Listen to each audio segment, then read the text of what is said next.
Oklahoma scrimmages from their own 8-yard line. Jones drills the ball. Oh, it is intercepted. Amukamara. And he is still on his feet at the 10, inside the 5, and down to the 1. What's up, everybody? We are back. It is Parks, the Husker side of the Play the Fight Song podcast. It is time for another preview. We're going to try and make it through this one in one piece without getting angry. Probably won't happen, but Iowa week, Iowa hate week, the Heroes game, whatever you want to call it. Black Friday is here. Thanksgiving is here. So you're watching this just before Thanksgiving. Happy Thanksgiving. Hope you enjoy it. And then all the pain and sadness that we plan on tomorrow, hopefully, or if you're watching it before Thanksgiving, on Friday, all the pain and sadness will be there still. So exciting week, another opportunity. We've had plenty of them, but we're going to dive into Iowa, kind of tell you what you should look for. I think everybody knows the generalities of Iowa and kind of what they surround. It's a bad offense, very good defense. It's been like that for the last, 7 years. I don't know when they would classify themselves as having a good offense, but it's a team riding a lot on morale. They let go Brian Ferentz 3 weeks ago. He will not return as Iowa's offensive coordinator in 2024. However, he is on the sideline, still calling plays, still coaching throughout the rest of the year. Interesting move by their AD. I want to say her name is Beth Getz. But we'll dive into Iowa, into a deeper look, number side of things, and maybe it'll help you realize kind of how bad Nebraska's offense has been. It hasn't been as bad, but it's pretty close. So this should be probably one of the worst football games you've ever watched in your entire life. I'm genuinely not looking forward to it. One, for the pain that they put me through already. Two, just because it's hard. I guess one rides the whole thing, right? It's just pain. Just pain. I'm still recovering. If you watch my last video, if you haven't watched the Wisconsin recap, check it out. It does look bad. It looks bad. I have had people tell me I look like I was on suicide watch. It's just pain. It's Nebraska football. I wouldn't wish being a Nebraska fan on my worst enemy at this point. Because they built it up to 5-3 when we were at 5-3. You feel so good. You're like, all right, we just got to get one of these. They all seem winnable because the Big Ten's so bad this year. And then here we are. 4 weeks later, we're 5-6, hoping to get a win against the Big Ten West champions. Champions. Yeah, they're going to be like, if you're an Iowa fan and you're watching this, you're like, yeah, champion, no doubt. Okay. I think everybody, even if Nebraska won, it would have been like, oh, look how bad this is. I mean, it's a joke, but it was the race to see how fast you could be the team to get pounded by the East champion, which is still yet to be decided, which will be decided in the game this weekend, which reminds me, check out the rivalry week preview, Play the Fight Song drops tomorrow. It should be a good one. It's going to be fun. We're going to draft. We want your input. Rivalry week's fun. Anyway, back to the game. So Iowa, they roll in 9-2, 6-2 in the conference.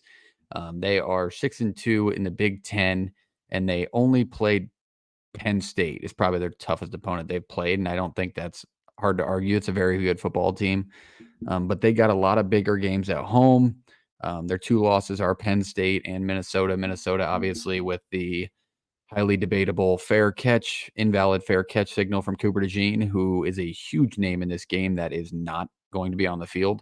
He got hurt in practice a week and a half ago, so he missed last week, and he'll miss this week and possibly the bowl game. I heard he could return, but God knows.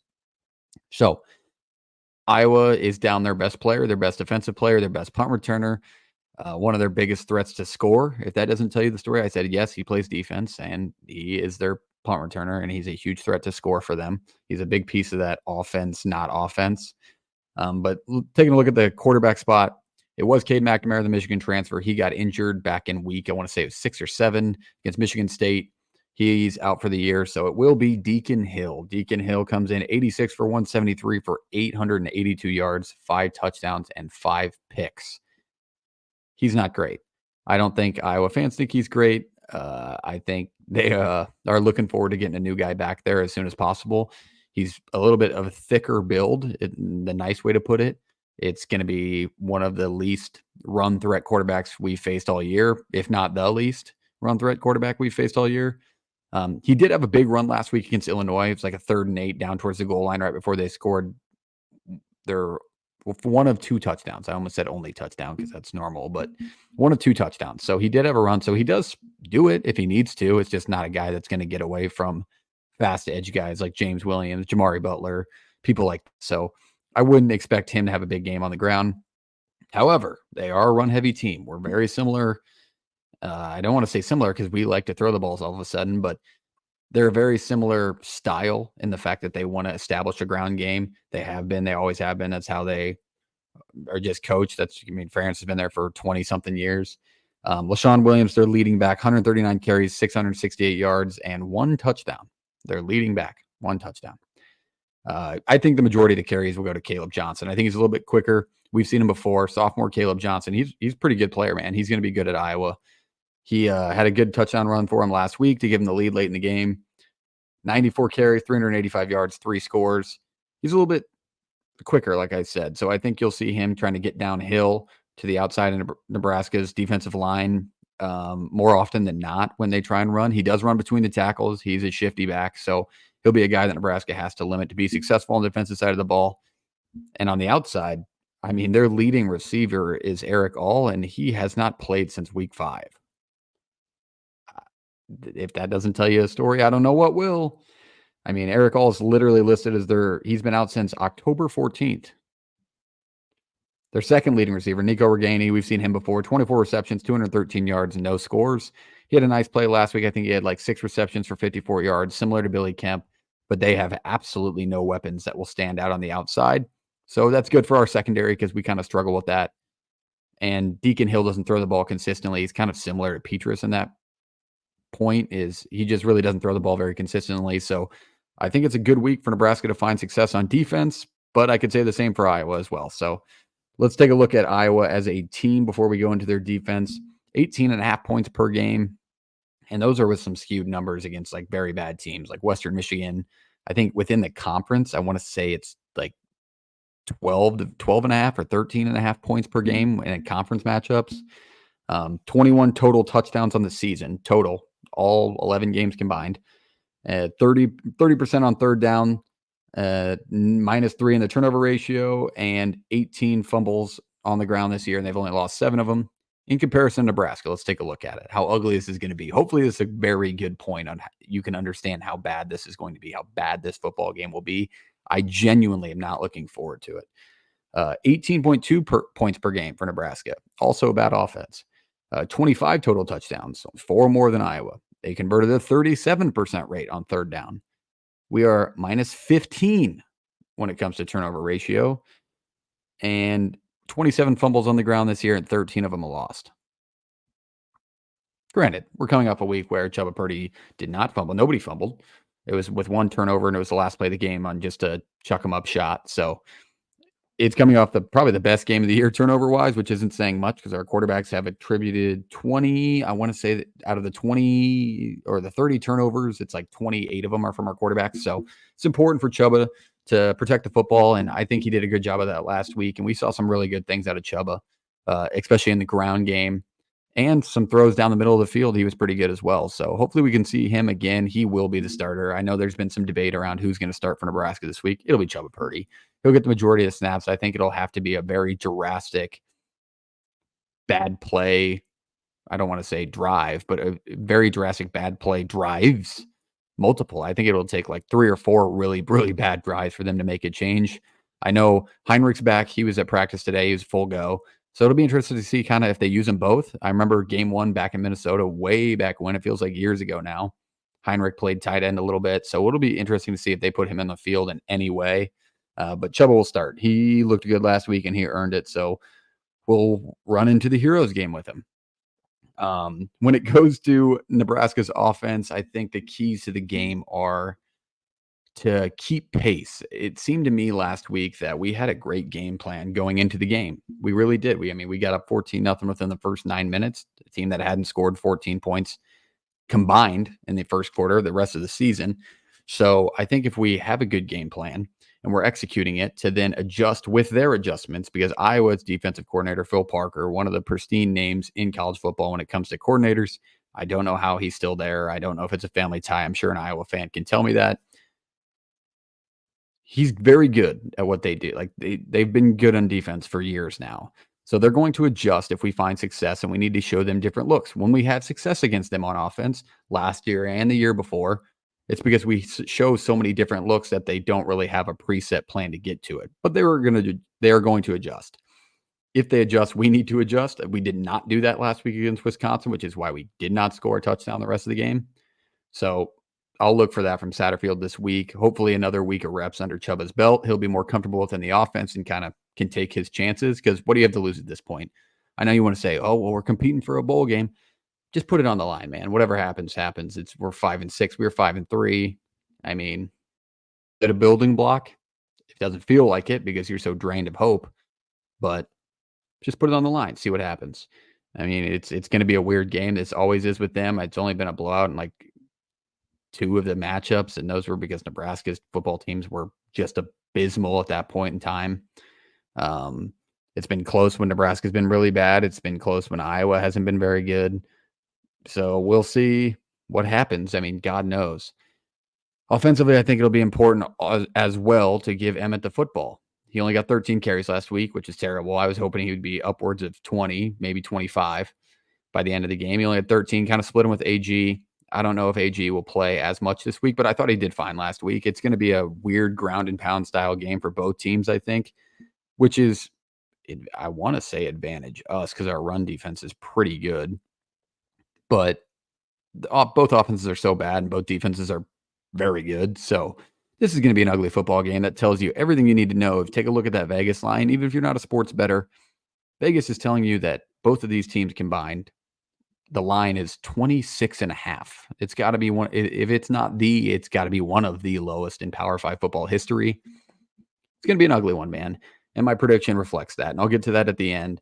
But I am ready for more pain. I know you see that at the bottom. I'm ready for more pain. I am a little bit rejoiced. I wouldn't say I'm fully bought in yet. I mean, that did emotionally drain me, as I'm sure it did with everybody else. But what a tough one to come off of last week. And hopefully the team flushed it away and kind of uses an anger.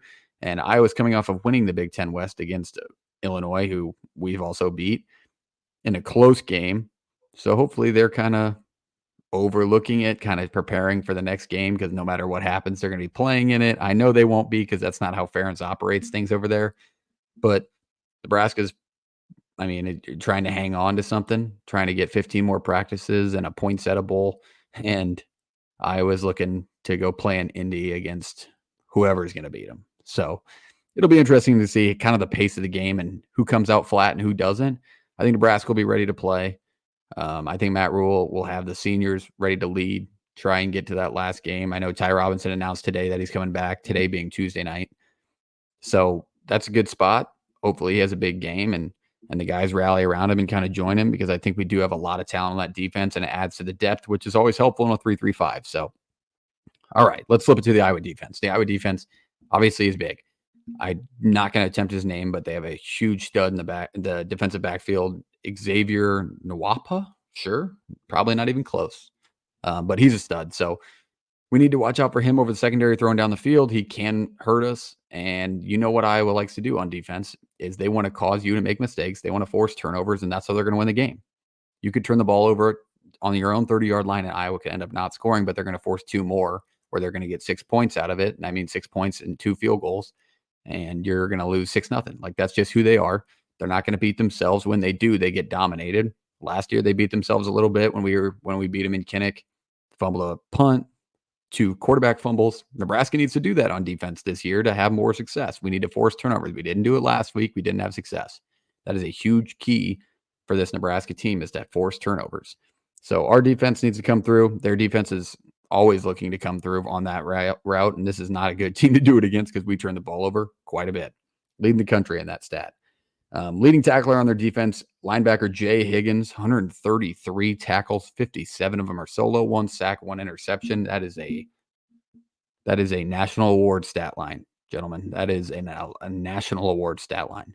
So keep an eye out for Jay Higgins. He'll probably be a lot when it comes to stopping the run against Nebraska. He'll be in a lot of calls from the booth. I'd like to see a lot of more option game this week, kind of make Iowa get outside. Obviously, they lost some of their speed in the defensive backfield with Cooper DeJean being out. So I think we can beat them there. That's when we had success against them 2 years ago under Frost. We ran the option a lot early in that game, and we found success. We just couldn't finish it on the defensive side of the ball because our defense wasn't very good, and they blocked a punt and took it back. So our special teams needs to be a couple more steps up this week. They weren't very good last week, and I think we can all agree on that. But I think that I want to keep it shorter than that. If you're looking for an Iowa perspective, JP's video is just right on the hook, I'm assuming. If not, he doesn't care about you that much, Iowa fans. It's deserving. I'm just kidding. I'll try and keep it cordial. I do hate this school. I do hate Iowa. I went to college in Iowa for 4 years. Never watched this game surrounded by Iowa fans, but I had to hear about it for the rest of the year, and they didn't win one time when I was in school. So it's a big hatred for me, as I'm sure it is for JP, because I let him know it all the time. But we'll see what happens. Can Nebraska get bowl eligible? Can Iowa win 10 games with the worst offense in America? What a storyline. Big Ten West football, that's what it is. So, prediction time. What do I think will happen? This hasn't happened yet on the show, whatever you want to call it, on the previews. My prediction for this game, I have Iowa beating Nebraska 13-10. I just cannot see it. That's the hope being sucked out of me. Every other game I picked Nebraska to win in some way, shape, or form the last 3 or 4. Or actually, since I've been doing this is the first time I won't. They took it out of me. I'll have to see it to believe it. I'm sure it'll be something crazy, something where we're in the game tight, late. They'll kick a field goal. We'll make our mistake at the end of the game. Typical Nebraska football. So we'll see what happens towards the end of this game, but that's the way I expect it to go. That would be an under for all you folks at home. Bad offenses, bad football, Nebraska football, I guess. I don't know. This is going to be an ugly one. So hopefully Nebraska can come away with the win. My prediction is where it is because of what Nebraska has shown me in the last 3 opportunities they've had to get bowl eligible. If it doesn't go that way, I still think maybe it's a small stepping stone, and I'll be interested to see kind of what Rule does in the portal because we haven't played with a quarterback. We've been riddled with injury. They've been riddled with injury. I feel like that's a storyline we followed the entire year, but we'll see where this goes. I'm like trying to contain all of my anger because I could just go on and on and on about how bad this team has been and how emotionally drained they've made this fan base. I know some people out there have said, hey, the sky's not falling. It feels like it again. I mean, it feels like it again. When you say, well, it's year 1 of a rebuild. It's like year 8, dude. It's just year 1 of a new coach in that rebuild. So hopefully Nebraska can come away with it. I don't predict that they do, but as always, go Big Red. Happy Thanksgiving. Listen to Play the Fight song. I love you.